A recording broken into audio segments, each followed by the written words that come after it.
ladies and gentlemen, and welcome to another fabulous edition of X-Bomb's Short on Sports. Sorry, still trying to get used to the name here, folks.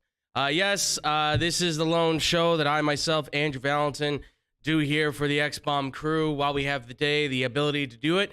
Figured it was my opportunity to kind of sit down and talk a little bit of sports myself, but not by myself, because while I don't have anybody up here with me, ladies and gentlemen, in the back I still have the wonderful, stupendous man himself, Mr. TJ Knacker. TJ, my man, how are you doing today, amigo? Doing all right. Should be a fun show. Absolutely, because we are talking about, obviously, a sport that is near and dear to both of our hearts, and that, ladies and gentlemen, is, of course, baseball, ladies and gentlemen. That's right. So, TJ, are you ready to do this, my man? Let's do this thing. Let's go, folks. So, kicking it right to it, folks, for the big topic of the day. Baseball, yes. MLB trade deadline is officially here today. It ends 5 o'clock Central Time, 6 o'clock Eastern Time, whatever it is, West Coast time, I don't know, but you get the deal. It's going to end, roughly in a couple of hours or so, but deals are still being made, and obviously one deal in particular kind of like stands still on all, right? And that is, of course, the Juan Soto deal. And it is official that Juan Soto will, in fact, be moved. Yes, the man himself will be traded from the Washington Nationals along with first baseman Josh Bell, to the San Diego Padres, which is obviously just astounding to hear. Now, there is a little bit to this deal that now has become interesting, right? How much is this deal going to go through? Because as of right now, we have also just learned that apparently Eric Hosmer was a part of this deal, and it depended upon whether or not he was going to allow his no trade clause to be excluded to allow the deal to kind of go through. Well, it sounds like Hosmer wasn't going to agree to this deal, so now he has actually been since traded to the Red Sox for a player to be determined or named later, I guess, at this point in time. So I'm not really sure exactly if this deal is going to go through the same way we thought, but from what we understand, alongside Eric Hosmer, the deal was for Mackenzie Gore, who's one of their young pitchers, upcoming pitchers, strong kid, obviously a left-handed guy as well. Robert Hassel III, C.J. Abrams, another guy that has really gotten a lot of love as a young player that's up and coming. James Wood, Jarlin Hearn Susana was another one, and they were adding in another player going along with Hosmer. So they were obviously giving up quite a bit of their farm system to make this happen, plus a player that was going to be replaced with Josh Bell playing first base, which is where Eric Hosmer plays. So sounded like it was a pretty good deal. Obviously now Hosmer now going to the potential Red Sox. This certainly changes up a lot of things, but contingent on them potentially making the offer still work, right? Because it sounds like it hasn't been nulled and void just yet. And if it does, we will give you the update on that if it does happen. But as it stands right now for where we are at, I mean, it sounds like this offer is going to go on through. So I have to say then, right off the bat, the first thing that I'm going to say is this team obviously looks really good on paper, right? When they are healthy, Soto and Bell, who are two guys who just absolutely can swing the club of the ball, the club of the bat at the ball and just send it out of the park, make this lineup, I would say, one of the best in baseball, again, when healthy, because as we know, Tatis Jr. is still trying to work his way back, but it sounds like he's starting to take some batting practice. He's starting to take some at-bats, so he's getting himself back into the swing of things. But TJ, I mean, give me all the initial thoughts. The Soto-Bell trade to the Padres, what does it do for the Padres? And obviously, the Hosmer situation now kind of clouds things up a little bit. What do you think of that? Give me all your reaction to this whole Padre Nationals deadline madness that's just ensued. Well, I mean, I think it gives them a really great team that was kind of missing that power-hitting left fielder. We were talking about earlier that, I mean, it's just after Machado and even Cronenworth, like, you had Volt, but, I mean, after that, you really didn't have anyone else that's really going to do anything. So now you have Juan Soto that's going to be able to do it on top of Bell. So now you have that power hitter at first again. You got rid of Hosmer, which I'm going to say this. Hosmer in Boston is an unbelievable pickup with that short porch and right. Yes. and even that short porch when they play the Yankees. Mm-hmm. That's an unbelievable pickup for them, and I don't know how much they gave up, but I can't imagine it's that much. So this San Diego, I mean, is going to be a good team, and it's going to be a good team continuing down the road with Tatis, and then you have Soto, and if Machado can hold on for a while, I mean, that's a good team, and then hopefully you can get some of these guys that you have done, and you didn't unload them all when you made these trades, so that hopefully they'll be able to do something for you down the road, and you'll be able to have a perennial playoff team that can compete with some of the bigger teams like Boston or the Dodgers and some of the other teams in the AL. Yeah, it's certainly, I mean, this move, obviously, first off, it's huge, of course, right? We were just talking about how he being Soto rejected his offer, right, of 15 years, $440 million. He wants to be paid properly. Whether or not the Padres pay him, I don't think is really going to be the question on this now. It's really going to come down to, can he help the Padres get to another World Series? Because obviously this team is pretty well loaded with the idea that this move now pushes them to that next level, right? This is now a team that can absolutely get to the World Series if this move, of course, is going to be going through, right? This, and Josh Bell is a guy that we can't really, say bad things about either. I mean, right now, for what his year has been, I mean, this year he's played in 103 games, and he's batting .301 with 14 home runs and 57 RBIs. I mean, 113 hits. His slash line, 301, 384, 493. That's a solid player. That's a solid player. And I know there's questions always about his defense at the first base and stuff like that. He's a pretty solid first baseman. He's big. He's 260, he's 6'4", he's a big dude. I mean, but Prince Fielder was a big dude, right? And these guys are not always the best of shape. If you can smack the hell out of the ball, what does it really matter? You do your job, that's all it takes. And of course, Juan Soto, I mean, 21 home runs, 46 RBIs. He's hitting .246. Yeah, the average dropped, but you know what you're getting out of this guy as an all-around baseball player. And this point in the deadline, for what the Padres are going to be able to potentially get out of him, they could be stunning. They could absolutely be stunning because they're 58 and 46 right now, right? Second in the West. We know who's in first. They're not that far away from being one of the best teams in baseball. In fact, there's an argument to say, yeah, they are one of the best teams in baseball. And look, Eric Hosmer, like you said, he's still a good player. Going to Boston, that's a great move for him. That's short. In the ballpark, Fenway, perfect for him. Everything plays out to advantage, and it gives you a left-handed bat for the Padres that helps to load up their roster and their lineup a little bit more, to give you the lefties to be able to help you out there. Josh Bell is a switch hitter, which helps out on both ends, right? He can bat on both ends. It's super huge for the Padres. This is their championship push. This is Juan Soto basically making a mark because he knows next year he goes into the season potentially saying, all right, I'm looking for the big cash out. I'm looking for the big contract. And right now, look, they're saying they're going to pay $44 million of Hosmer's contract right now that's still on the books. So that helps to kind of, all right, take your money. Let's go clear that out, get it all out of there. And now we can sign Soto to the big deal we want to sign him to. Because he's probably going to be worth $500 million at this point. Right? I mean, right now, what would you say, TJ? Him and probably Aaron Judge being the guy who's looking for a new contract at this point, probably are going to be the two guys that are going to probably value at $500 million at this point in time. There's other guys, of course, that might be there too, but these are the two guys I would, at least for me, I would say they're probably you're looking at a total combined value of $1 billion between these two players. But what do you think? What do you think about both Judge and Soto in particular? Well, yeah, I mean, those are the players that you have to pay. You have to pay to keep them in town.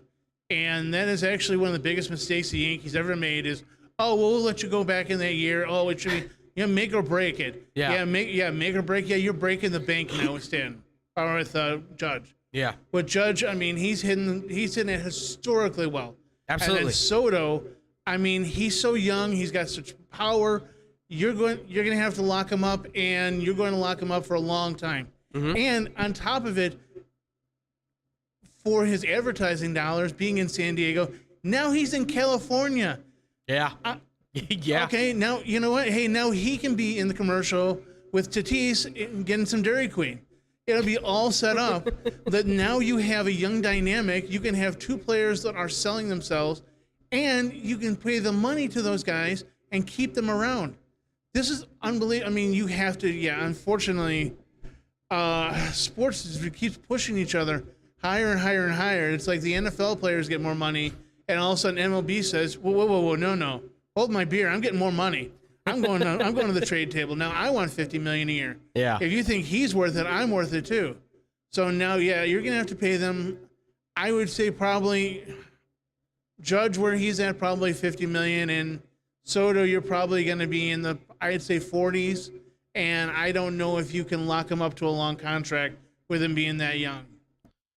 Yeah, I mean, listen, you brought up one good point. I always bring this up. I know I'm kind of sounding like a businessman on this. The market, right? San Diego is one in the top 30 for markets in the U.S., right? And you know that varies obviously across the big cities. It's not a top 10, 15, but Soto's a big name player that you should be able to sell very easily. Josh Bell is a fun-loving guy. Put him with Tatis. Put those guys with Tatis Jr. and Manny Machado and Yu Darvish and Joe Musgrove, who's turned out to be a pretty, character kind of a guy at pitching, plus Blake Snell, who certainly is a very outspoken pitcher as well. That's a pretty good crew to kind of put together.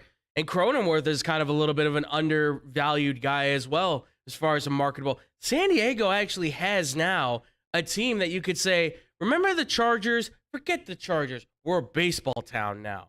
And that doesn't sound great. Obviously, you'd love to be an NFL town, but this is a baseball team that you can easily kind of be like, we can put ourselves on the map with this. We can start to really build momentum with this. There's something here that we can work with. And absolutely, I mean, look, Juan Soto you have to pay this guy.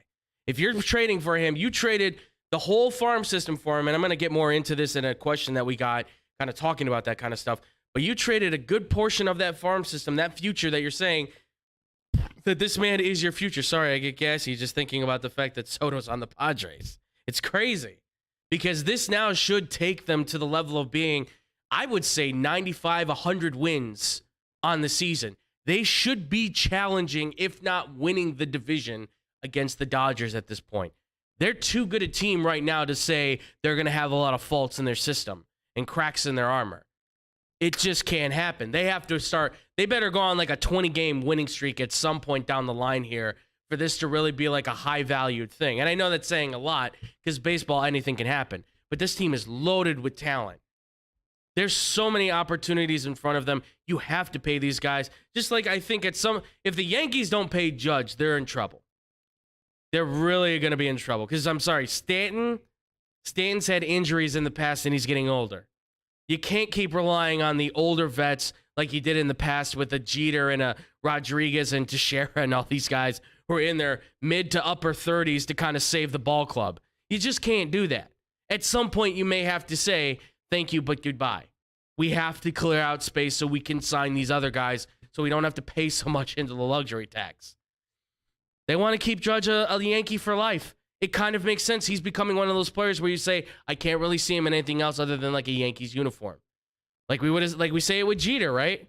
We would have never pictured Derek Jeter in a anything else other than a Yankees uniform, But who knows? It's all. I mean, money speaks more than ever now. It's very important. I think this is a win-win for everybody, right? This is clearly a big win. The only one that's not really, I think, winning in these deals, it sounds like, is going to be Washington. Because they've got a lot of work to do at this point, right? I mean, they've completely kind of wiped the slate clean. I don't think they're done making moves just yet. I think the offseason, you will see a lot of potential moves get done because we still have the question on who's the new owner, right? They're still looking to sell the franchise at this point. And we don't really know where they're at this point as an organization in terms of selling the franchise. It sounds like they want to sell, but they're not actually saying that just yet. But the idea is they're going to sell it at some point. The new owners are going to come in. They're going to probably want to build the clubhouse in their image, bring in their people to do it their way, which means some of these guys may not stick around. Baseball is a universal sport that can be played multiple different ways, of course, but everybody wants guys that have the same ideals potentially that you do. And that may not fit well with Steven Strasburg or any of these other guys that are on the roster right now. And it's unfortunate, But as of this point, what can you do? I mean, if this deal does go through, you're getting a bunch of prospects back. Good prospects, mind you. These are good prospects. But you're losing two very talented cornerstone pieces to that franchise, okay? Those are hard losses to take back.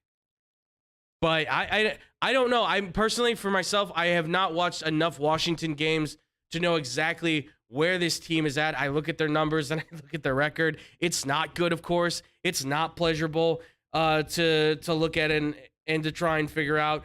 But at the same time, I mean, they've been going through this process since after they won their World Series in 2019, right? That was kind of a happy moment that everything kind of led up to.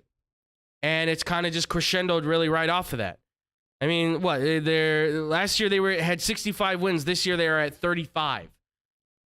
And they're projected, I think, to be at like 40 wins or something like that. Like, it's not good. It's not a good look that they're going for right now. So I don't know. I struggle to see where people can be angry with this, because obviously they need to make the move going forward. TJ, though, for your thoughts, I mean, Washington, do you think they had to make this move now? Do you think they could? I mean, because that's kind of the debate right now. They knew they were probably going to get a haul, and it feels like they certainly got a haul for what they gave out. But at the same time, do you feel like they maybe could have gotten more in the winter meetings potentially for baseball? Do you think that there could have been more discussions going down for this in the offseason after this season for Juan Soto and maybe Josh Bell? What do you think about the fact that it was a deadline? Do you think this was the right move to make, or do you think it should have been an after the season move? I think it was actually a good move to get rid of him right now at the deadline. I think this is going to end up getting much, much worse as it went on, that you're going to have more problems. He was going to start kind of hitting the media a little bit and start saying, hey, I'm not really happy. Hey, I want more money, especially if his agent starts pushing it. I don't know who his agent is, but I'm sure they want more money too. Yeah. So they would start getting out there. It would start becoming more of a difficult situation. He would become more of a cancer. I mean, I don't know the guy, but I know when money comes involved in any situation, some of these guys get real, real testy. I mean, and you're looking at, I'm looking at the roster right now. I mean, there's no one really that's, tripping my trigger. I mean, Nelson Cruz. Wow. Nelson Cruz is only 3 months younger than me. Yeah. He's 42 years old. Yikes. Okay, that is your marquee guy now. Right. You're not going to win anything there. You should just, I mean, you got what you could.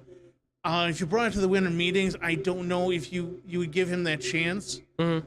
And you may not have the group that would be as anxious to kind of sell the farm just to get him. So I think it was a good idea to sell him right now instead of waiting a couple of months. It's always tough for me to kind of give that call, because obviously winter meetings can be an opportunity for you to really kind of open the door more so, where I feel like teams now maybe it's hard to say, right? Because this could be a point where you say, all right, either you sell him now and try and sell him for everything you've got, or he comes off the table and you may not get this chance again, right? Or teams try and say they may try to just get rid of him just for the sake of getting rid of him, so we can try and get him like really cheap and you don't get anything back for the Nationals, right? It's such a give and take with both sides. They want to make sure they get the right value for Juan Soto, but the other team doesn't obviously want to give up all of their players, right? Because people are like, well, what would you give up for Juan Soto? And I said, honestly, for Juan Soto, if I were like the White Sox, let's say, I would give up like Moncada, and I would have given up like Kopech. Whoa, Andrew, that's way too much. Is it, or is it just the right amount for a player that obviously adds a lot of value to a team? I mean, I even made the pitch that, listen, I like Eloy Jimenez as much as the next person, but the amount of times that he's been hurt, I wouldn't mind saying if you have to add him in a trade with plus on prospects, I would do that. Especially, too, if you say, oh, by the way, you can also have Josh Bell. Well, then throw in Gavin Sheets or somebody, right?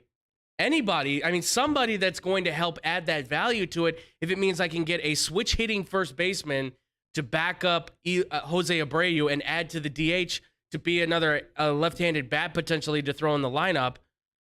And I also get one of the best young players in baseball. I would have rather had Ohtani, and we'll get to him again in a little bit here too. But even still, I It's tough for me to say. I do think they got the best value I think they possibly could at this point. Again, the Eric Hosmer thing, I don't know how that's going to play out at the end of the day with the baseball situation.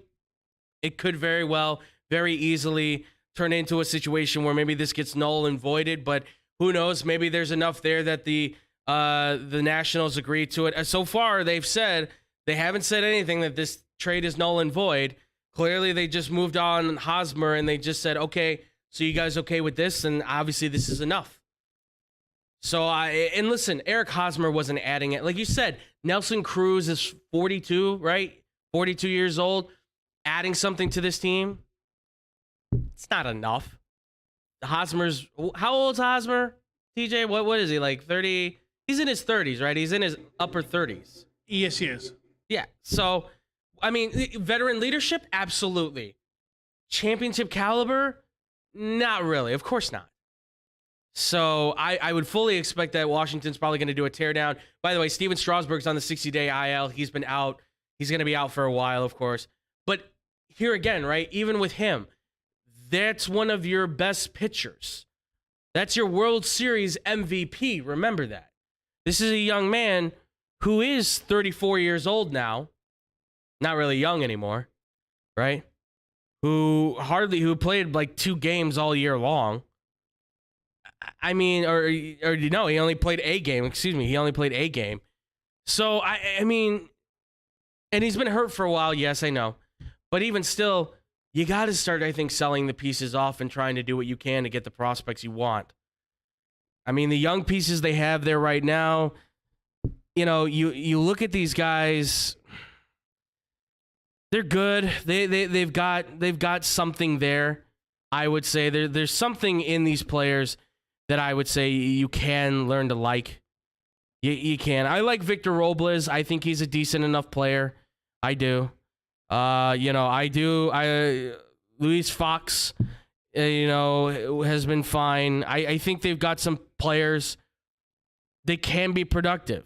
They can be future stars on this team, but you have to actively work with them. So, for Washington's sake, I get it. It's a rebuild. It's great for Soto, for the Padres. This is a total winning situation for San Diego. It's now also going to be a win for the Red Sox at the same time. With Hosmer now going there, who knows what they're going to get out of the Hosmer trade now from the Red Sox. As for the Washington Nationals, it's just basically about get the new ownership in there, start making moves to get the older players out, to get the young franchise in, and begin building your roster for the future. Because right now, you have no future. There is not much there sitting in front of you. Well, listen, deadline is still here, though. And outside of that, there have been a ton of moves that have been made. So the question that I have for everybody out there, please let us know. Again, you can hit us up at the email xbsportsofficial@gmail.com. Hit us up at xbombsports on any of the social media, anything like that. But my question to everybody, of course, is going to be the Nationals. Basically, you know, what major moves have we seen so far in the deadline that have surprised you? What moves would you have liked to have seen, or would you like to still see while the deadline is still open? Obviously, again, hit us up. We want to know from you guys. But TJ, for you, I want to go to you first, man, because you and I both love baseball. The deadline is something, I mean, trade deadlines seem to be something for our group that we always seem to be very, very enticed with, because it's always interesting to see who gets moved, who gets traded. But for you, man, for the baseball trade deadline, what about you? Is there any moves that you thought were really surprising, that you really liked? Is there any moves that you want to see or wish we would have seen by now? What do you think? Okay, so the one team that was a surprise, shocking enough, is the San Diego Padres with the trades. Yeah. And you may say, well, we just talked about that. We talked about Soto getting traded. Yeah, that's one. That's great, and that's a great trade. But right, you got Josh Hader.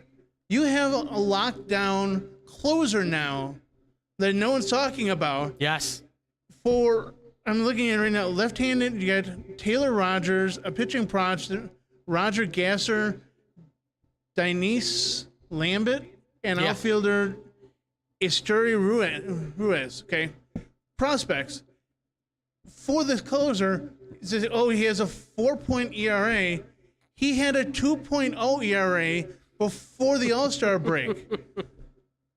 Like, he got blown up in the last 2 starts, and all of a sudden now he's out of favor with Milwaukee, and they sell him for some prospects. Yeah. That's unbelievable for me. I mean, I'm like, why couldn't he just made the journey down a little further south and end up being in the White Sox as a nice setup man? Or, I mean, I like Liam Hendricks because, I mean, you and I are both White Sox fans. Yes, we are. I like Hendricks, but there are times that I do wonder if he's pitching or tipping his pitches a little bit, or maybe the intensity has gotten to him a little bit. Yeah. That he gets out of his head. So I would like to see someone for the White Sox, another bullpen arm, preferably lefty, not the one they got from Boston. Yeah. Maybe another lefty, and then another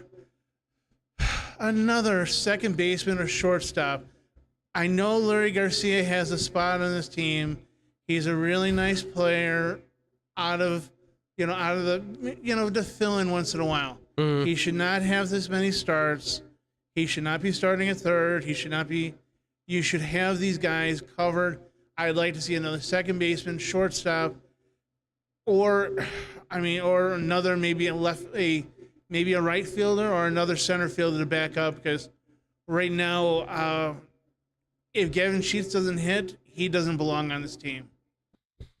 Yeah, no, I totally agree. I mean, listen, we're going to get into the White Sox tomorrow for sure, and I'll talk a little bit more on them, but just kind of a brief up, look, this team they have not made a move yet. Diekman, okay, fine for Reese McGuire, whatever. It's just not a move that's going to signal, oh, we're winning a championship now. Yeah, he's got 5 wins, but, I mean, it's nothing that kind of it's not like a woo, it's like a woo. Like, there's not a lot there. But I agree. Josh Hader, I mean, listen, the guy has 29 saves on the year.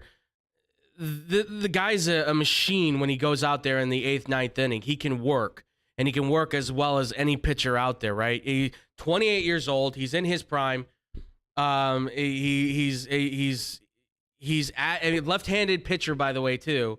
I mean, one of the absolute best, I would say, in the game in the last 3-4 years now going. He's been absolutely one of the top closers out there. This man is insane with what he's capable of doing.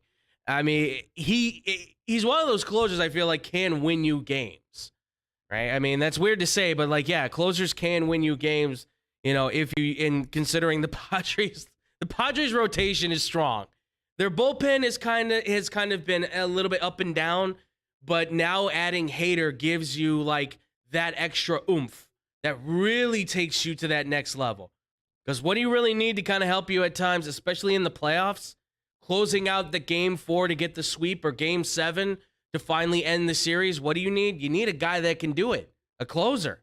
You need a guy that can finish it off. He's that guy. So I would say, Josh Hader, absolutely. That was a surprise one. For what they got back too. Not to say Rogers is a bad pitcher, because he was their closer at the time, and now he'll probably be the Brewers pitcher. It feels like, though, are the Brewers really conceding to the Cardinals? Because that's kind of what that feels like. Like, he's still a good pitcher. But, I mean, what's it been like now, TJ? 2-3 years we've been hearing about the possibility of, Josh Hader possibly being traded. I feel like it's been quite a while. I might be wrong. It may have just been, the last couple years. But it feels like we've been saying, is Josh Hader going to get traded at the deadline for, a while now? Am I wrong to say that, or? Yeah, it's been a couple years that if they're not in first by 6 or 7 games, they're always talking about unloading him, and he should be. Well, should he be unloaded or not? Yeah. Because this is a small market team, and they're not going to be able to afford, and you need to be able to get these guys back in. So yeah, it's every couple years, and it's like, come on, keep your guys, let them retire in a Brewers uniform. Give him a shot at least. I mean, you want to try and make a run for a championship, give him a chance. I will say the Yankees are doing Yankees things right. The Andrew Benintendi trade, I thought, was it just makes sense. You don't know if you're going to keep the question of if you don't know if you're going to keep Judge, I think is ridiculous. I think keep Judge, keep Benintendi, maybe let Stanton walk or try to trade him. I'm not saying Stanton's a bad player, but listen, you want to try and keep your future intact. Benintendi, I feel like, is a future outfielder that you want to keep. Good on defense, good at hitting at the plate, good at looking at pitches, can still hit home runs. Maybe not your all-around player that you're looking for. He bats left-handed, I think it was, right? He's a lefty, I'm pretty sure, at the bat. So he adds that other element to you. And then getting Frankie Montas from the A's, I thought that was a good move too. With Trevino, as a relief pitcher, they get those two packaged up. I thought that was a great. I know Montas is not doing well, but I think he's not doing well because the A's are terrible right now. There's no other way to put it. They're just bad. They just don't have anything anymore. So now, why keep? I thought they should have traded Montas before the season started, but they didn't want to do that because I don't know why reasons. But I feel like they still got a pretty good haul back. The A's themselves, they got a good haul back. The one I do like, and I don't know, and I'll ask you, TJ, how you feel of this. Seattle getting Luis Castillo, I thought was huge. Because I think that gives Seattle momentum now into the future to say, we're in this dogfight. We're in this ball game. What do you think about Luis Castillo going to Seattle? I mean, I liked it. It gives you a solid starter and a young solid starter for a while now. I mean, you gave up some prospects, of course. I mean, to the Reds that seem to be always rebuilding. Yeah, I feel for my friends. To my friends in Kentucky who are big Reds fans, I am so sorry. I mean, you can only hold on to the big red machine for so long. Yeah. And I'm saying that as a Bears fan holding on to the 85 Bears. Okay? Yeah. It's rough. Yeah, so, yeah. So, I mean, I like the deal. I think it's going to be good for them long term, but I mean, it gives them an opportunity to be successful for years to come. At least have a nice one or two starter for those years.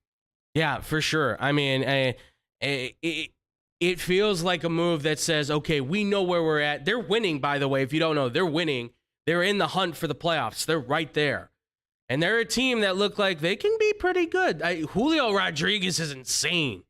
That kid is insanely good. He is going to be that next star, I think, with Tatis Jr., Vladimir Guerrero Jr., a lot of juniors say he's going to be one of those guys. He was second in the home run race. Right there with Juan Soto. He was right there. And he's what, 18, 19 years old, right? He's young. Can't even drink yet. They're going to be spectacular. So good. My favorite thing, though, is somebody said, it wasn't that guy Franco on the Mariners? They're like, no, he's in Tampa. But there's word that, I mean, who knows? I mean, Tampa's winning. But if Tampa doesn't start getting to the World Series here very soon with a chance to win it, there's word apparently that Franco could find his way out as well. That he doesn't want to stick around for a team that's just going to be just barely getting there. Some other moves I thought were pretty good. I thought the Jake Odorizzi move for the Braves with Houston, thought it was a good pickup. Gives you a good bat. Will Smith isn't really much anymore. I mean, he's an older veteran pitcher. They have a pretty loaded pitching staff going right now for Atlanta. So I thought that was a pretty good move on top of that. Christian Vasquez going to Houston from Boston. Thought that was a good pickup as well. Give yourself another backup catcher. Really solid. Trey Mancini also going to Houston too. He's nuts. I didn't see that one coming. I knew Baltimore was possibly looking to go on the move because he's one of the vets on the team and he's playing well and he wants a chance to win. And what they got back, I mean, Seth Johnson and Chase McDermott, two really good solid pitchers. By the way, this was the 3-team trade. Tampa got Jose Siri in the trade as well. I think it was a good win-win because Baltimore's clearly rebuilding too, right? And Adley, I don't know if you've seen him, TJ, Adley Rushman, their number 1 pick. The kid he's a catcher for them. He's been called the next Buster Posey. I don't want to go that far. Kid's got a bat, though. Really solid leader behind the plate at such a young age. I think Baltimore's got something with him to say, let's build around. And he's got a big bat. Buster could hit him out of the park. We've seen him do it before. This kid does it pretty consistently, though. And he's been part of the reason why Baltimore's kind of like, they're hanging in there. Somehow Baltimore is hanging in there. I'm shocked at that. But I think this was a good move. Start rebuilding, get the key pieces in. I like these two prospects. I've heard them before. I think they're really good. You need more pitching prospects right now in Baltimore. They've got something going for themselves, I think, for the future. And then I will point out, I mean, yeah, we talked about, obviously, the Hosmer situation. Joey Gallo getting sent away from the Yankees finally to go to the Dodgers, I think is funny. I think it's just funny that the Dodgers are just like, yeah, we'll take on your losses. Because if you don't know, like, Joey Gallo is doing terrible. At one point, we said he was 3 for 62, right? It was awful. He was absolutely awful at the plate. For a guy that belted like 40 home runs last year, he's been absolutely terrible. The other moves I thought that were pretty good, and I like this one as well. This was actually talking about the Cardinals. Jose Quintana is now going to be in Arizona. It's now going to be a St. Louis Cardinal with Chris Stratton, which I kind of thought were pretty strong moves for the Cardinals to kind of build themselves up for the bullpen and their starting rotation. What do you think, TJ, though, for the Cardinals? Obviously, they're trying to challenge those Brewers. They're like 3 games out, I'm pretty sure. Do you think that this move potentially puts them in position to maybe be fighting for the division now, you think? Yes, this move gives them a veteran pitcher who can do very well and fill in those places, because pitching is key as you go down the line and you start hitting into those playoffs. You need a guy that's going to be able to fill in there, get you a couple innings, and only get maybe 4 or 5 for you, because you're going to use the bullpen the rest of the time. Mm-hmm. This is a guy who's had experience in the playoffs. He's going to be able to get you in there, be able to fill in, and maybe even allow your horses to take a break. Maybe skip a day. I mean, kind of get a little more relaxed for that last push, because it's not a tough division. I mean, you have I hate to poop on them again, but you got the Cubs and the Reds, in your division, and the Pirates. And the Brewers. Like, you're not going to have that tough of a fight in the Central. So this gives them a really good chance to be able to maybe rest up some of those guys and make a really strong playoff push and push through the playoffs. Yeah, absolutely, for sure. I looked at it before and I was just like, you know what, this is a solid move for them to kind of make going forward. I like it a lot. I think it's really good. The one that makes me upset that I am now hearing about, for those who don't know, the Twins did get a pitcher. They did acquire Lopez not too long ago in a trade, which I, again, as a White Sox fan, don't like seeing the Twins obviously gear it up anymore. I mean, Lopez is pretty good. He's a solid guy. They were able to get yet another pitcher that they really needed. But now it's also come out too, Tyler Mahle is officially going to be traded from the Cincinnati Reds to the Twins as well. The offer is going to be for Spencer Steer, Christian Encarnacion Strand, and infielders, and then left-handed pitcher Steve Hager will also be a part of that as well. So Tyler Mahle is now coming to the AL Central. Thank you so much. But we also have this report coming in too. David Robertson is going to be traded to the Philadelphia Phillies. Nothing has been named as of yet, but the information has come out that yes, David Robertson will be getting traded to the Philadelphia Phillies, which not too shocked on that. We knew that he could potentially be one of the guys that gets moved. We knew that it was a possibility that he would be one. I mean, listen, the White Sox have traded Efros, they've traded Martin, they've traded a lot of guys away. Givens is another guy they traded. They've traded a lot of their pieces out. The one that we're obviously waiting to see is whether or not Contreras and a player like Happ also gets moved as well, which at this point, who knows? Maybe the Cubs are planning on keeping them. Maybe they are. But as it stands right now, I mean, it has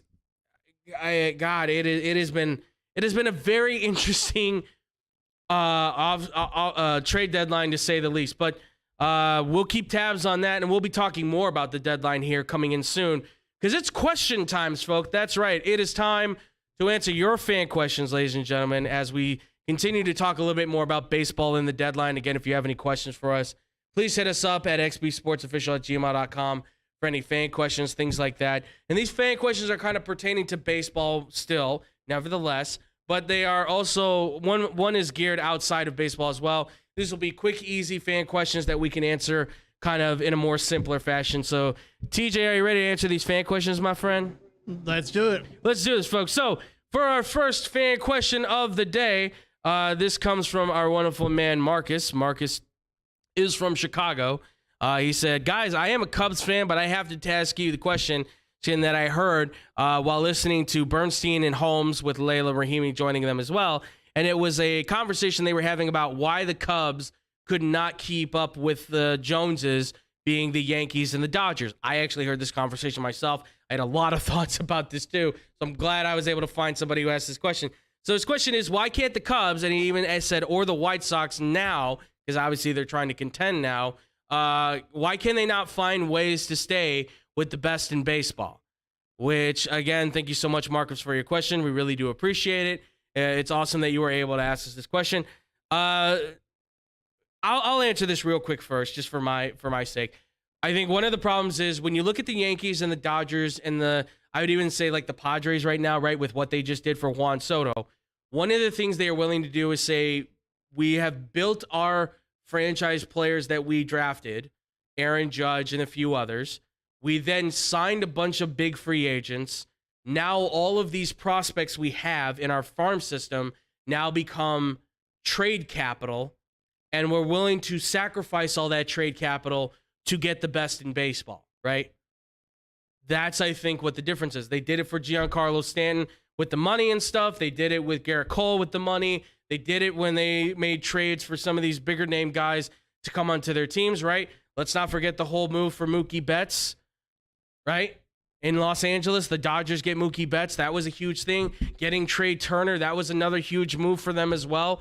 These teams have made giant steps forward because they continue to make sure that there's money to be spent in the cycle, as well as making sure that they have prospects that they can deem expendable because they are willing to do what it takes to win going forward. I don't like Brian Cashman because I think he's not the best GM at times for the Yankees. I think at times he's almost killed them sometimes. But for what he's done this year with the Yankees, he's almost like locked his job back up. There were some people that wanted him fired for a while there. But now all of a sudden the Yankees are coming back around and it's like, well, he is good for this team. He does know what he's doing. He's been with this organization for a long time. I think one of the benefits of these teams, what keeps them going, is the fact there's good front office in there, right? Good guys at the top that are owners that are willing to spend. They have good guys at the front office level of the GM and the president that are willing to work together to get the best players.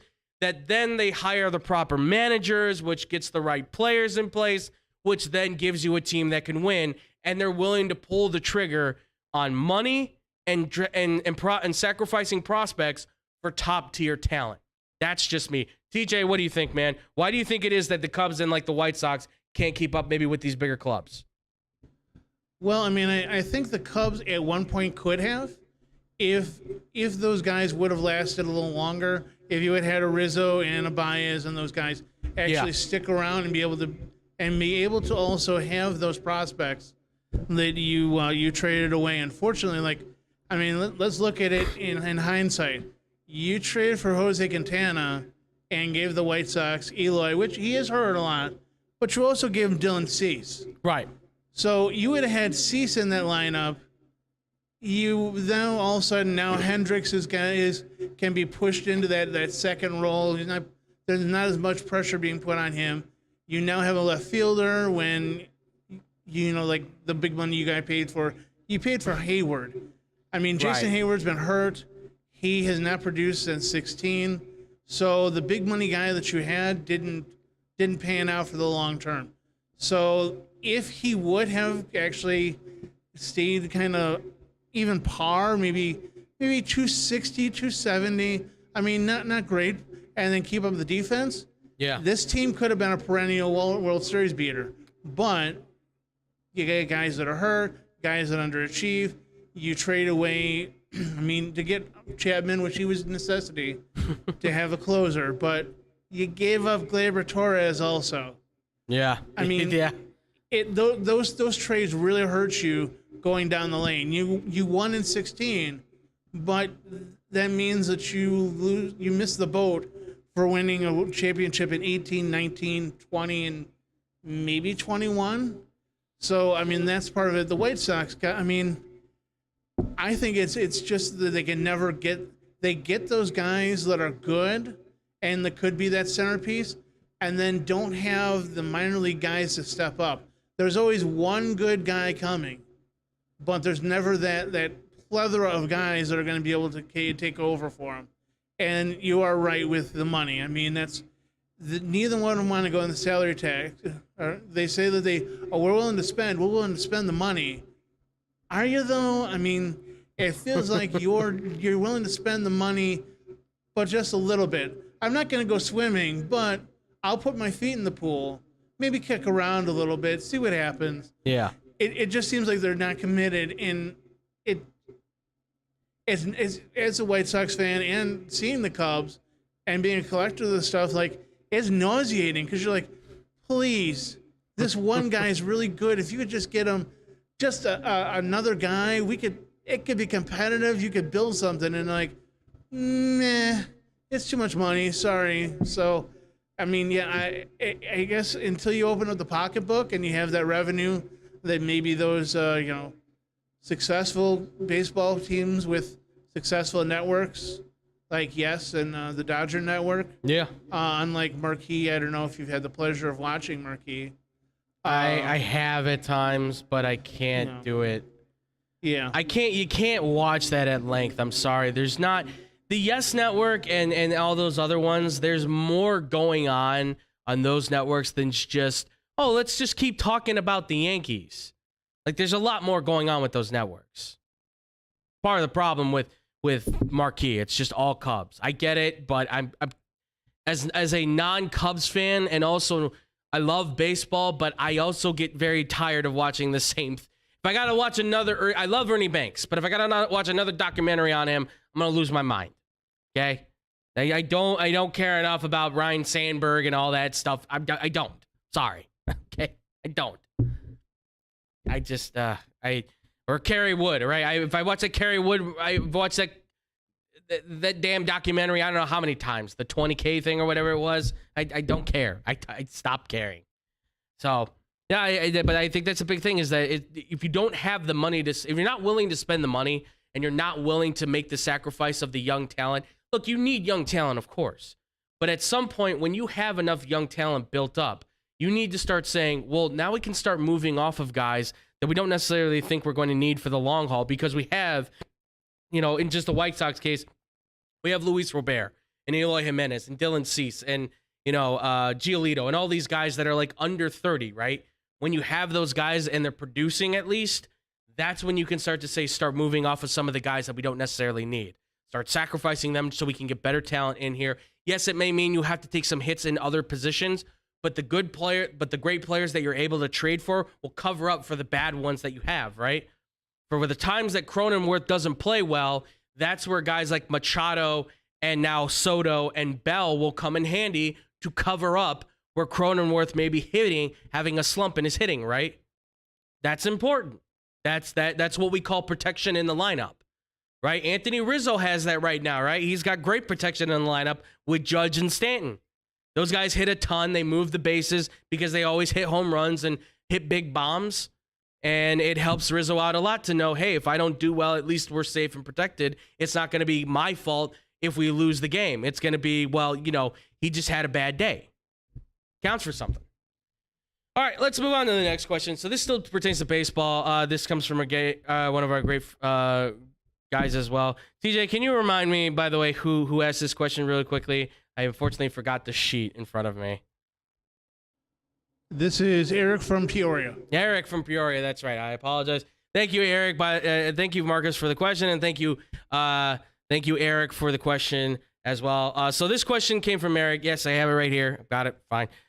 So Eric asked us a question. He said, "Guys, I love watching baseball. He's a big fan, but one of the things he can't stand is the fact that the Angels, who obviously were listening to trade talks for Ohtani, have since kind of silenced and shut the door on that. So it sounds like Ohtani will not be moved.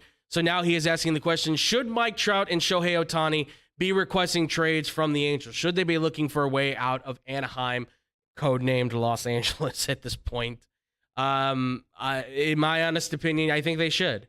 I don't think Trout will, because I think Trout is a guy who kind of likes to hide. I think he likes to get away. And I think he looks at Anaheim as kind of his cabin in the woods, right? I just like to get away from the city and just be in nature, which isn't the case with this. But I think he's looking at that in terms of baseball, right? He is arguably one of the best baseball players in the league, one of the best to ever play the game in the last 10, 20 years. And yet he doesn't want to be the face of baseball. He doesn't want to do media. He doesn't want to do any of that stuff. Meanwhile, you have Ohtani, who's 28 years old. He's in his prime. He seems to like to have fun. He's starting to learn a lot more English. He's starting to become a lot more connected with the culture here in America, while still, sticking with his Japanese culture as well. He's very good for the international game because he's a face who can sell all the way around. And you can argue, because of the fact he won MVP last year and he's been such a great run this year, he's easily one of the best, if not maybe the best player in baseball. Guy's like 6-0, 7-0 or something like that in the time that he's been pitching now for a while. I mean, he's got an incredible record. The Angels just stink. They never put the team around him. Syndergaard is terrible. Rendon has since fallen off a cliff. None of the guys they've been able to really bring up have really developed into the top guys. I like Joe Adell, the guy they brought up from their farm system. I really like Joe Adell, but he's not enough yet. He needs to still get some coaxing and get better. So I think both of them need to get traded out. And I think Ohtani needs to go somewhere where he can try to win. I think Mike Trout needs to go somewhere where he can go to win. But in all honesty, between the two of them, Ohtani will probably be the one that leaves, while Mike Trout most likely will stay in Anaheim and finish out his career, because he just doesn't seem to want that publicity. I don't know why, but that's his choice. But then be willing to suffer in the land of Anaheim / Los Angeles.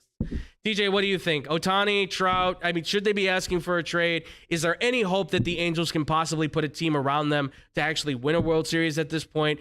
Or is it just too little too late for this team and these guys?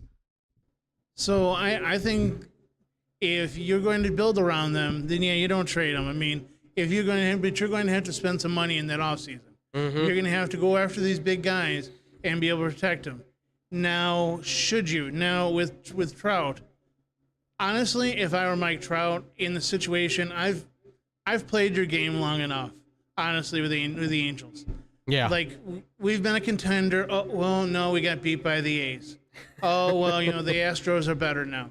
You know what? At some point, I've played so many seasons. I've taken so many rah-rahs that, the money's good, but there's got to be a competitive part in his body that he says, hey, I need a ring. Yeah. And also, like any sport, if you do have that ring, that does help you get in the hall just a little faster. Yeah. I mean, you can win as many AL or, MVPs as you want, but that World Series just pushes you just a little harder. And, I would trade him. I would want to trade if I were him, and I'd want to go to contender. I don't know if if it was Mike Trout and the way he is, I don't think he could handle New York personally. No. He's not a big market guy, it seems like. Yeah. But I mean, some smaller market, he could be pretty good. I mean, hate to say it, I mean, he'd be nice in Seattle. So, I mean, just smaller market, he could do really well. And then Ohtani. You know what? If you're Ohtani, you need to get out of there. I mean, it's a no-doubter. You've done so well. You have come up and raised the bar from what you were supposed to be. You're supposed to be a decent pitcher coming in the MLB, and then a power hitter. Yeah. You are a lights-out pitcher and a lights-out fielder and batter. You are everything. Like, I'm surprised you aren't coaching and filling out the lineup card. You're doing everything for that team. So then it's kind of like, okay, so at some point, I'm doing all this stuff. I need to go somewhere else and do this. He would be good in a bigger market. I think that in New York would be good, even though I would hate to see that outfield of, of Judge and Ohtani back to back. That is really scary for me. Yeah. So, and that is a big group too. If you put Judge and Ohtani together and have Ohtani pitching, but yeah, I would have him. I'd want out of there. I mean, if you're not going to give me a team, and I've come all the way from Japan, and I'm giving you everything I've got. Give me the respect of being able to go out there and win a title, be more successful, make some more money, and do what I can with my skills. Otherwise, I mean, he's just being wasted in Anaheim right now. I totally agree. I mean, I honestly, the Seattle move for Mike Trout, I like that a lot. I think it's a contender. It's a place that right now you can be kind of the leader, right? It's a chance for you to hook up with some young players that are up and coming. You can kind of be the guy in charge. You can kind of be the man that takes control of the situation. I think that's a smart move. I think that might even be the best move for him. Plus, there's no better place to hide than in Seattle. That is as north as you can get, except for going to Toronto in Canada, right? And I mean, if he wants to go to Toronto, by all means. And they got George Springer, obviously, but I think Springer would more than be happy to move to outfield position to let a guy like Mike Trout step into place. But I mean, listen, like you said, Trout's a 3-time MVP, 10-time All-Star, been the All-Star MVP twice. He's won Rookie of the Year, 8-time Silver Slugger.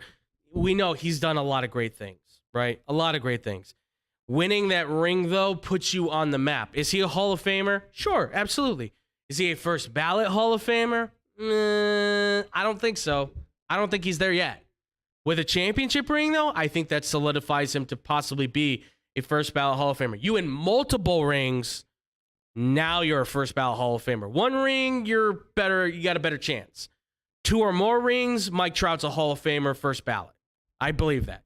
Ohtani, I think, is a guy that absolutely could be a Hall of Famer when it's all said and done. I know he's getting into that point of his career where he's going to be 30 in 2 years. But for what he's accomplished, MVP, 2 All-Stars, Silver Slugger, and Rookie of the Year. Made the All-Star, by the way, at pitching and designated hitter. First time ever. That doesn't happen. He's 9-6 right now in the league as a pitcher. He's doing actually very well. He's the only winning pitcher on the team. Keep that in mind, folks. The only winning pitcher on the damn team.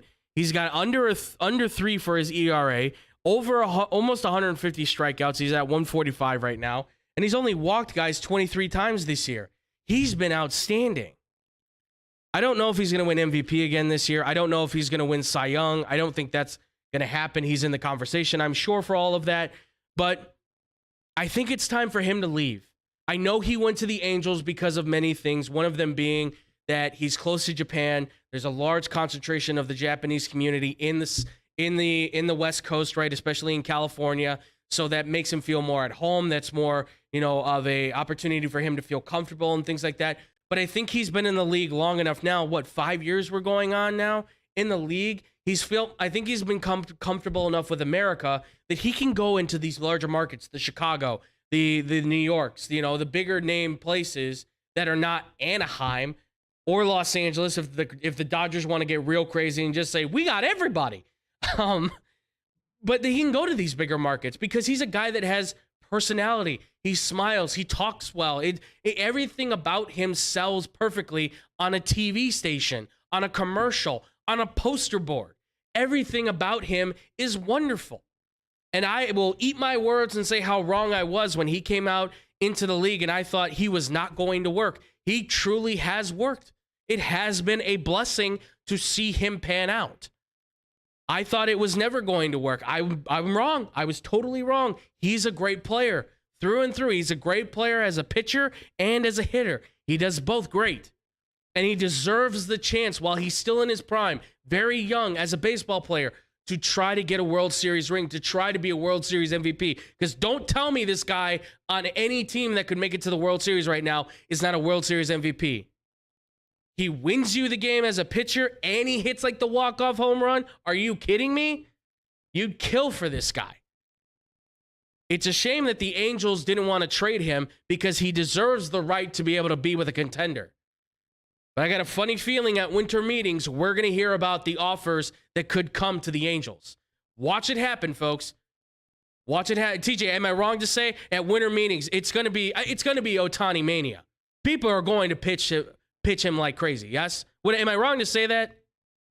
No, you're not wrong at all, because we've already had reports of the White Sox were willing to pretty well dump the entire farm just to get him. So It's going to be crazy. You're going to see some real top end prospects be named that are going to try and be pushed and try and get Ohtani out of there. You know what this felt like? This felt like a move where the Angels are kind of being like, let's see what the market looks like. And they said, you know what? We'll listen to calls about Shohei Ohtani. They leaked that. I guarantee you they leaked that, right? We'll listen to calls about Shohei Ohtani. Everybody went nuts. They said, Ohtani's on the floor. He's available. Go get him. He's on the trade floor. Go get him. And they saw probably the offers that came in, and they went, whoa, this is a lot to process. We were not expecting. I get that vibe because I did hear that they were willing to give up a large portion of their farm system, the White Sox, to get Ohtani in there. If that is the case, then this team clearly, the Angels are clearly saying, okay, let's say he's not available right now. We'll go into winter meetings. We will make the announcement he is available for trading, and then we'll reconvene and see what offers we get then. I get a feeling they got a ton of offers that they liked, but they got scared, right? It's one of those things where you go, it's like when you go into a contract negotiation, right? If you've ever been in a contract or you go into a job and you say, I'm going to go ask for like $30,000, right? You're going to say, how much you want to ask for? You're going to say probably $30,000. That's usually the standard price, right? And it's like going into the job offer, and what does the boss tell you for the new job? He's like, well, we'll give you $100,000. And you kind of go, I was not prepared for that offer. I'll take it, right? It will stun you sometimes. Like I've had friends who've had that job opportunity now that pays them a lot. They're like, I went in thinking I was going to get like maybe 35, 40,000. They're actually paying me like 80,000+. And I'm like, well, what'd you say? And I'm like, I told them I had to think about it. And I'm like, why'd you do that? Why would you say that? Because you get kind of shocked at the moment when you get told like you're going to get a lot more than what you thought you were going to get. Like we knew Ohtani was going to be valuable, but maybe they were like, wow, he really is very valuable. So maybe they're just going to I think they're going to take some time, relax, kind of sip their tea a little bit, kind of drink it over and say, we'll wait till winter and then we'll sell him and see what we can get. I think it's a smart move. I really hope they're going to give him a shot to be a legitimate opportunity, to have a legitimate opportunity to win a championship. He deserves it. I think Trout should, but I think he's more on the mindset of I'm okay, I'm comfortable. It's like that dog meme or whatever in the what is the room that's set on fire, and he's like, this is fine. That's kind of what it feels like with Mike Trout. He's like, yeah, this is fine. Everything's burning around me, but I'm okay. I'm okay. I get it. He's a quiet guy, but this, like you said, TJ, something in him has to be competitive. Something in him at some point has to click and say, I do want to win a World Series. We'll see. We'll see what happens. And then our last question, this comes from Austin in Ann Arbor, Michigan. Austin is a golf fan, and he said, guys, one of my favorite golfers to watch is Bubba Watson. But Bubba Watson has officially signed with LIV Golf, and I don't know what to do anymore. I'm freaking out. I have been really against LIV Golf because of the fact of who they're being backed by and where they're obviously the money's coming from and who they're associated with and all that stuff. But I got to ask you guys, what are your thoughts now with LIV Golf getting a guy like Bubba Watson and all these stars that are now piling on? And what do you think the PGA should do? Should they be worried about this? What do you think the future is going to be like for golf? Well, first off, thank you again, Austin, for the question. We appreciate it. Oh, man, listen, when it comes to LIV Golf, we've talked a lot about golf, I got to say, when it comes to this LIV Golf, like more than I thought we ever would. But this has made this so much more interesting. LIV Golf really takes it to a new level. The money that's being spent, the players that are now signing with them, Koepka, DeChambeau, Reed. I mean, now you've got Bubba Watson. There's now talks that Ricky Fowler, because he's one of his friends, is going to be right there with him. Phil Mickelson, of course, signing for the big money too, right? You're talking, Dustin Johnson. You're talking about some of the big names in golf deciding, I don't want to be in the PGA. I want to just compete in the majors, play golf at these major tournaments where they pay me before I get there, and then I can get paid more money if I win the damn thing. And they still get paid some sort of outpay even after the tournament. The last guy in the first tournament got paid $125,000. What? He came in last. Yeah, but because there's no cut. Yeah, the shotgun starts are weird, and the team stuff I like. I do like their little F1. If you've seen F1, Formula One, they do this thing where the leaders sometimes change as the scores change. I like that. It's new. It's now. It's awesome. You know, it's hip. It's what? Yeah, I'm sounding old now. Jesus. I like it. I do like it. I understand where the money's coming from. I understand who's backing them. I understand all of that. But at what point are we going to keep hammering that, right? Because at some point, and I think it's happening now especially, people are going to go, I mean, yeah, we understand where the money's coming from, but it is, how long can you really care about that stuff? I'm not saying you shouldn't. I'm not saying it's not important for what's happened to the people with the reporter and obviously the 9/11, families and everything like that. My heart goes out to all the people affected by what's happened in Saudi Arabia and the government and everything like that. But at what point do we eventually say, like, yeah, but I mean, people are going to stop worrying about that stuff, and it's golf, and it is interesting, and it is different. I like kind of what they're starting to do. I don't know. I mean, at this point, I would say the PGA should be worried because you're losing a lot of your big name guys. The report is now that Tiger was offered $700 to $800 million, according to Greg Norman. We heard it was possibly $9 million. That's insane amounts of money. I mean, is it a clear cover up to try and make the country look good? Sure, yeah, absolutely. Am I gonna make that? Is that gonna stop me from watching it though? I can't say it will stop me though.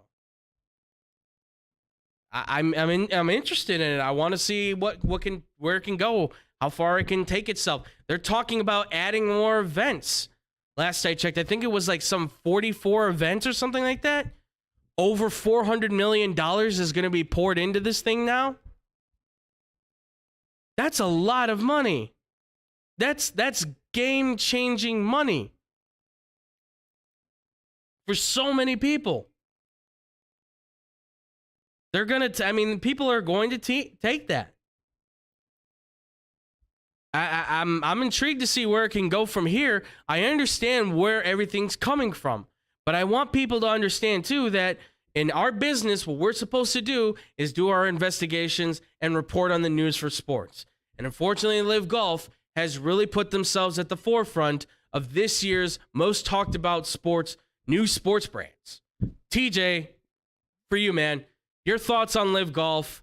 What do you think's the future of it? What do you think's the future of the PGA?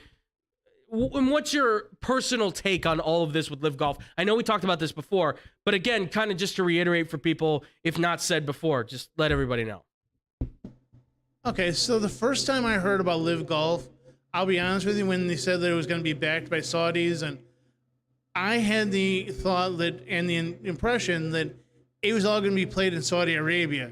And then I started getting a little scared about these golfers get into these foreign countries and all that. All of a sudden, then I hear, oh, well, we're going to be in England. Yeah. Well, oh, okay. Well, then we're going to be, going to be in America. Like, it's going to be locally, and it's going to be in areas that you're not going to have, a hostile situation a la the Russian basketball little qualm over there. That you have guys, men and women stuck over there. But what I'm saying, like, now that I see this golf, league just kind of pushing through. I see that it's a good product they're putting out there. They spent the money on it. We were talking, they don't have a TV deal yet. Yeah, they don't have a TV deal yet, but who knows? And if they keep going this way, who knows what they could potentially get. But yeah, we and I were actually talking about it. Well, if you have the money to pay these golfers, why don't you make a LIV network? I mean, it's not that hard. And then they seem to be like the new kid on the block. That everyone's they're doing something new and inspirational. Like when I heard that the potential that Charles Barkley may join them.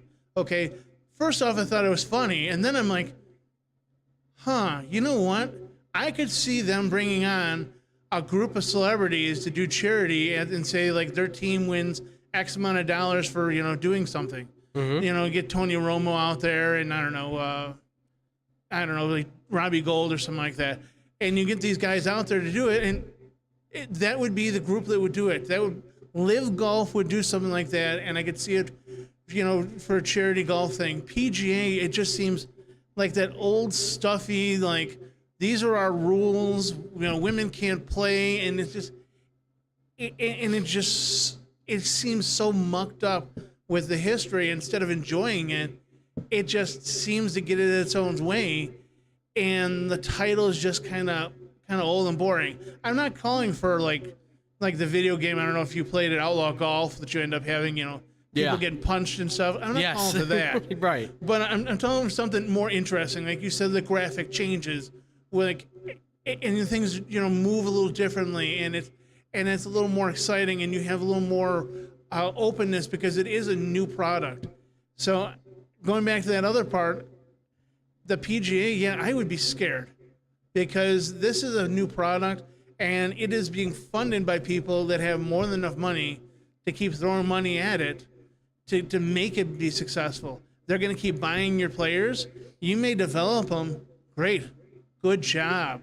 Yeah. You develop that player, and now we're going to say, hey, you could go make $2 million on the tour today, or we're going to give you $15 million, and all you have to do is play in some different tour stops.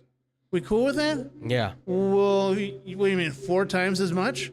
Yeah, but we're funded by, no. You said 4 times as much. You're right, yeah. We're all good with that. Yeah. My family, I can live on that $16 million for a long time. Thanks a lot. So I feel the PGA.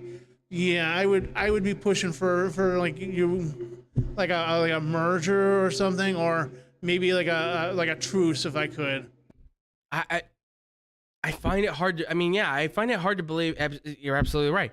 I find it hard to believe that somehow the PGA is not going to have to approach LIV Golf at some point and say, listen, either we merge or we have something similar to a Ryder Cup event, a Super Bowl of golf, if you will, that's going to be able to put us against each other, because clearly, while LIV Golf is not getting the numbers on Facebook and YouTube that golf tournaments do on TV, like you said, if they start their own TV network or they find somebody who's willing to put them on TV, which I know all of them say, I have morals, I have morals, I have morals. Yeah, you have morals up until a point, though. Everybody does. Everybody's got a price. Everybody says they wouldn't do things because of this or that, because they're a patriot, whatever the case is. But like you just said, TJ, you could make $2 million here potentially, or you can make 4 times as much here. You're taking the more money. Everybody is. Everybody's not a capitalist until money gets involved. Then they're a capitalist, right? All of a sudden, nobody wants to admit that money runs their life until suddenly money's in front of them. And then it's like, well, it's okay. It's okay. Take the money. Think about this. PGA Tour players don't even get money if they don't make the cut. They don't make the cut, you don't get paid unless you have sponsors.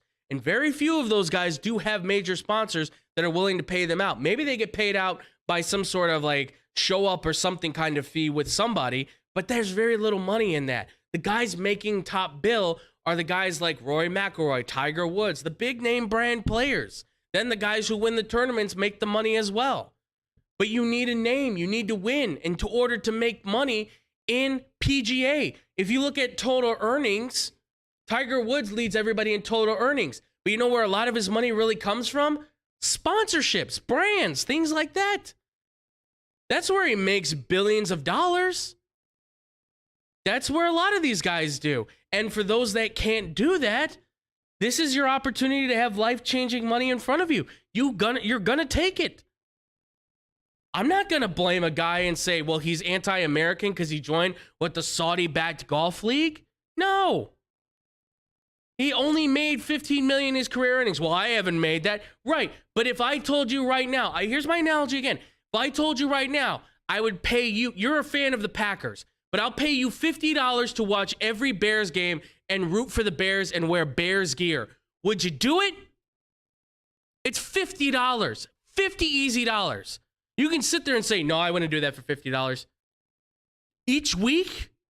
Okay, let's kick it up $100. That's over $1,000 in your pocket. And all you have to do is root for the Bears, put on a Bears jersey, and watch the team play. That's it. You would probably take that. I'm talking about free money to just put on a jersey and watch TV for the Bears. It's going to suck maybe for you because the team's terrible. But at the same time, you'd probably do it because you're going to take the money. Because we all would. I don't know what's going to happen to Austin. I do agree with TJ, though. Get your own network. Build your own network. Or find a network that's willing to take you on. Getting the TV contract will take you to the next level. Because they're already, I think, got PGA shaking in their boots. Because PGA is still under investigation, by the way, for potential antitrust law issues with the government right now, potentially against LIV Golf. So you have to be cautious on that stuff. By the way, an update too, since Eric Hosmer's been out of that deal, Luke Voigt, the former first baseman for the New York Yankees that was traded and signed with the Padres, he will be going in the trade for Juan Soto. So the trade will be official. Luke Voigt will be going in place of Eric Hosmer instead. So they're still making a big move, folks. They're still making a big move. All right, that's going to do it for our show here, ladies and gentlemen. Thank you all so much for watching. We do appreciate it. As always, I got my boy TJ here. TJ, thank you so much. As usual, please let the people know where they can find you, listen to you, all that good stuff, amigo. Well, you can find me here in the back for X-Bomb. You can also find me every once in a while for Blow the Whistle in the back here. And you can find me at Neck300 on Instagram and TJ Knacker at Facebook. Give him some likes. If you guys want to follow any more of me, you can find me at The Fluffy Guru on Twitter. I'm also at Boom Crew Captain on Instagram as well. Also, too, guys, if you want to check out more of our stuff, facebook.com/Team X-Bomb Sports, where we go live and we give you updates for when the show is going on. You can also catch us on the YouTube side as well. That's the YouTube for X-Bomb Sports, Big Red X. Can't miss it. Like and subscribe our show there. We go live every Wednesday and Thursday, 5:30 to 6:30 p.m. as well. You can also check us out on our social media at X-Bomb Sports on Twitter and Instagram, and hit us up with any questions or comments as well at xpsportsofficial@gmail.com. Real quick on the podcast, Blow the Whistle, Mondays, 2 to 4 p.m. Central Time. You can also check us out on the TV side. Usually it's Tuesday. Tomorrow we'll be going 2:30, 3:30 p.m. Central Time on Facebook and on YouTube on the pages. Check us out there. Also, too, guys, make sure to check out our boy Brandon Januska, 94.3 WMKR, doing the Genuine Radio thing, for Genuine Country thing on radio. Also, check out Baseball Banter with Brandon on Spotify, too. While on Spotify, check out Monday Motivation with Hannah B on Odyssey, Spotify, and iHeartRadio. And also check her out, too, on the radio, 102.3 XLC, the afternoon drive, 3 to 7 p.m., as well as the After 8 show at 96.7 The Star with the great Eddie Volkman as well as the host, which she's doing a great job as the co-host. Check out their boys at The Parlay at theparlay.com. Talk about combat sports. Kendall Gill might get a chance to fight Jake Paul. We'll see. Jake Paul pulled out of his fight. We'll have to wait and see what happens here, folks. And also, too, ladies and gentlemen, if you want to see any more of our stuff for the Fake Football Guys, check out Fake Football Guys. We might be going live tomorrow, so check them out on YouTube. It's Fake Football Guys on the YouTube channel. And that's going to do it for us here, ladies and gentlemen. As always, thank you so much for listening. As always, much love and peace out, Boom Crew.